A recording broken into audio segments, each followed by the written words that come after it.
Camp में पहुंचे प्रवासी कामगारों का हालचाल जानने के लिए।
प्रधानमंत्री नरेंद्र मोदी, जो इस वक्त आपको दृश्य दिखा रहे हैं हम, जहां प्रधानमंत्री नरेंद्र मोदी एसपीआईसी लेबर कैंप में प्रवासी कामगारों के साथ संवाद कर रहे हैं, उनका हालचाल जान रहे हैं, उनको क्या सुविधाएं मिल रही हैं, वो क्या मुश्किलें हैं उनकी, ये तमाम जानकारी प्राप्त कर रहे हैं।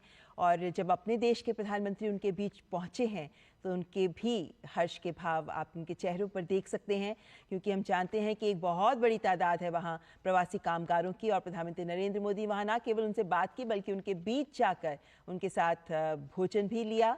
और जिस आत्मीयता के साथ एक परिवार के सदस्य की तरह उनके बीच जाकर प्रधानमंत्री बैठे हैं, ये दिखाता है कि देश कितना महसूस करता है, प्रधानमंत्री स्वयं कितना महसूस करते हैं इन कामगारों को लेकर, क्योंकि ये कामगार हैं जो भारत से वहाँ गए हैं और वहाँ की अर्थव्यवस्था में बहुत अहम भूमिका निभा रहे हैं।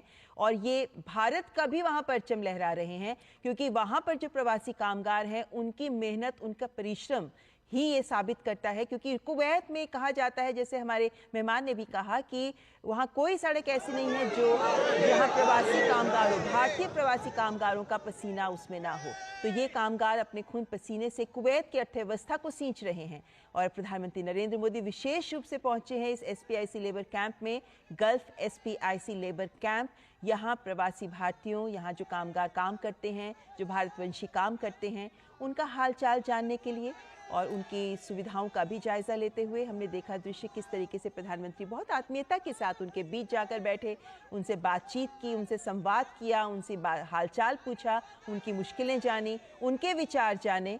क्योंकि जो कामगार कुवैत में काम करते हैं उनके लिए विशेष तौर पर कुछ अधिकार भी हैं जिन्हें परिभाषित किया गया है, जिनमें उनकी छुट्टी कितने दिन की हो, उनको ओवर टाइम, उनको मेडिकल, उनका बीमा, और महिलाओं के लिए विशेष तौर पर कि 30 साल से जो बड़ी उम्र की हैं वही सिर्फ डोमेस्टिक हेल्प के तौर पे काम कर सकती हैं, रात को 10 बजे से सुबह 7 बजे तक वो काम नहीं कर सकती हैं। ये तमाम ऐसे अधिकार दिए गए हैं वहाँ भारतीय कामगारों को, जिससे उनकी सुरक्षा भी सुनिश्चित हो सके, एक कामगार के तौर पर उनके अधिकारों का संरक्षण हो सके। हमारे साथ प्रभु दयाल जी लगातार बने हुए। प्रभु दयाल जी, ये दृश्य देखकर आप कुछ कहना चाहेंगे, आपकी टिप्पणी?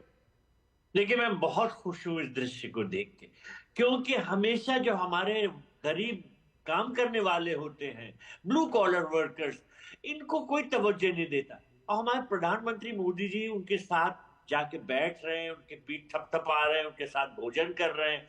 तो आप सोचिए उनका कितना प्रोत्साहन हुआ होगा इससे। और देखिए, बहुत से देशों में जहां हमारे प्रवासी भारतीय ब्लू कॉलर वर्कर्स की तरह काम करते हैं, तो ये शिकायतें आती हैं कि वो जो उनके एम्प्लॉयर्स हैं उनको अच्छी तरह ट्रीट नहीं करते। अब प्रधानमंत्री मोदी जाके उनसे मिल रहे हैं, तो कुवैत को ये साफ तौर पर संकेत जाता है कि हम अपने हम्बल वर्कर्स को कितना महत्व देते हैं, और इससे ये जरूर निश्चित होगा कि कुवैती गवर्नमेंट भी हमेशा ये कोशिश करेगी किसी तरह की शिकायत ना हो, और अगर कोई शिकायत आए तो उसको फौरी तौर पर अटेंड किया जाए। तो ये बहुत बड़ा जेस्चर है प्राइम मिनिस्टर का कि एक हम्बल वर्कर्स कैंप में जाके वर्कर्स के साथ बैठे हैं, उनके साथ चाय पी रहे हैं, नाश्ता कर रहे हैं और बातचीत कर रहे हैं। उस बातचीत के दौरान अगर इन वर्कर्स के कोई कष्ट हैं, कोई शिकायतें हैं, वो सुन रहे हैं ताकि वो उच्च स्तर पर वो बातें कुवैत की साइड को बता सके। तो ये एक बहुत बड़ा जेस्चर है, क्योंकि जो हमारे वर्कर्स हैं को ये ना लगना चाहिए कि ये तो बड़े बड़े लोगों की बातें होती है, हमको इससे क्या मतलब। वो बहुत महत्व रखते हैं प्रधानमंत्री की बजट में, और अगर कुवैत में 11 लाख हिंदुस्तानी हैं तो उन सब का जो हित है, उनका वेलफेयर है, प्रधानमंत्री के नजर में है और प्रधानमंत्री उसको महत्व देते हैं। बहुत जी बड़ा संकेत। जी, और ये भी हमने देखा है कि जब भी कोई समस्या इनको होती है, कामगारों को होती है या भारतवंशियों को कहीं भी किसी देश में होती है, तो सरकार तत्परता से उसका उस वक्त काम करती है, उस वक्त कदम उठाती है और वहाँ की सरकारों के साथ भी तालमेल करती है। जो राष्ट्रीय राजनयिक स्तर पर जिस तरीके से रिश्तों को आगे बढ़ाया जाता है, कभी मुश्किल में अगर हमारे भारतवंशी पड़ते हैं तो ये तालमेल उस वक्त काम आता है। कहाँ तक ये इस तरह के दृश्य और प्रधानमंत्री का इन कामगारों के बीच पहुंचना इस विश्वास या भरोसे को भी बहाल करता है प्रभुदयाल जी कि संकट की घड़ी में देश उनके साथ हमेशा खड़ा है। देखिए, मैंने कभी नहीं देखा कि कोई इतना टॉप लेवल लीडर वर्कर्स के साथ जाके इस तरह से घुल मिल कर बैठा है और उनके वेलफेयर को पर्सनली जानने की कोशिश कर रहा है। आप देखिए कितने जोश और खरोश के साथ प्रधानमंत्री का वहां पर वेलकम किया गया, इस्तकबाल किया गया है। और ये बात साफ होती है कि अगर हमारे प्राइम मिनिस्टर खुद पर्सनली इतना वेलफेयर में इंटरेस्ट ले रहे हैं वर्कर्स के, तो कुवैत गवर्नमेंट पे भी जरा सा एक इशारा हो जाता है कि वो भी उतना ही इंटरेस्ट ले, क्योंकि ये हमारे गेस्ट वर्कर्स हैं।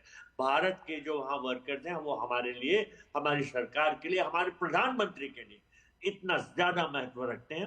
तो उनका खुद भी ये फर्ज बनता है, यानी कुवैती सरकार का फर्ज बनता है कि वो इनके वेलफेयर को कायम रखने की कोशिश करे। तो ये बहुत बड़ा स्टेप है और कभी देखने में नहीं आता है। प्रधानमंत्री मोदी जी हमेशा जोर देते आए हैं कि वर्कर्स का वेलफेयर उनका एक बहुत बड़ा उद्देश्य रहता है ऐसे दौरों में। जी बिल्कुल, यानी ये प्रधानमंत्री नरेंद्र मोदी अपने देश के भारतवंशियों के कामगारों के बीच जाकर बैठे हैं, तो ये संकेत सरकार के लिए भी है, उस देश की सरकार के लिए भी है कि हम भी अपने कामगारों को इतना महत्व देते हैं, आप भी हमारे कामगारों का ख्याल रखें। लेकिन प्रभुदयाल जी, जब भी कोई भारत जैसे देश के प्रधानमंत्री जब किसी देश में जाते हैं तो उनकी हर गतिविधि पर, हर कार्यक्रम पर सबकी नज़र होती है। तो प्रधानमंत्री का इस कार्यक्रम पर जाहिर है कि ये संकेत सिर्फ कुवैत ही नहीं, कुवैत के बाहर अन्य देशों तक भी पहुंचेगा कि हम अपने भारतवंशियों, अपने श्रमिकों, अपने कामगारों को महत्व देते हैं, आप भी उनका ख्याल रखें। जी बिल्कुल, ये तो संकेत जाता ही है।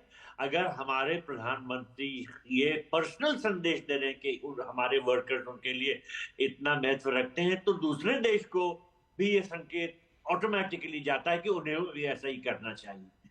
तो जो वर्कर्स का वेलफेयर है, ये बहुत मुश्किल होता है इसको मेंटेन करना, क्योंकि इसके में बहुत से लेवल्स होते हैं। डायरेक्ट उनके जो एम्प्लॉयर्स होते हैं वो मिसट्रीट करते हैं, लेबर एजेंसीज अक्सर तवज्जो नहीं देती इनके कंप्लेंट्स पे, तो ऊपर के स्तर पर तो पहुंच ही नहीं सकती बात।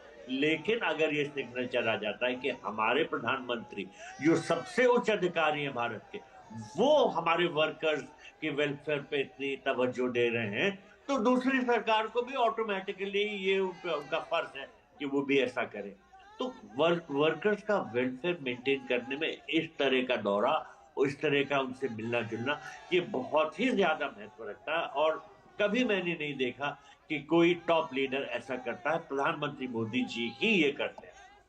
प्रभुदयाल जी, वहाँ पर अगर हम कुवैत की बात करते हैं तो हम पाते हैं कि भारतवंशी जो वहाँ काम करते हैं सरकारी सेक्टर में 4.5% ही काम करते हैं, लेकिन निजी क्षेत्र में, प्राइवेट सेक्टर में 30% भारतीय कामगार हैं जो कार्यरत हैं।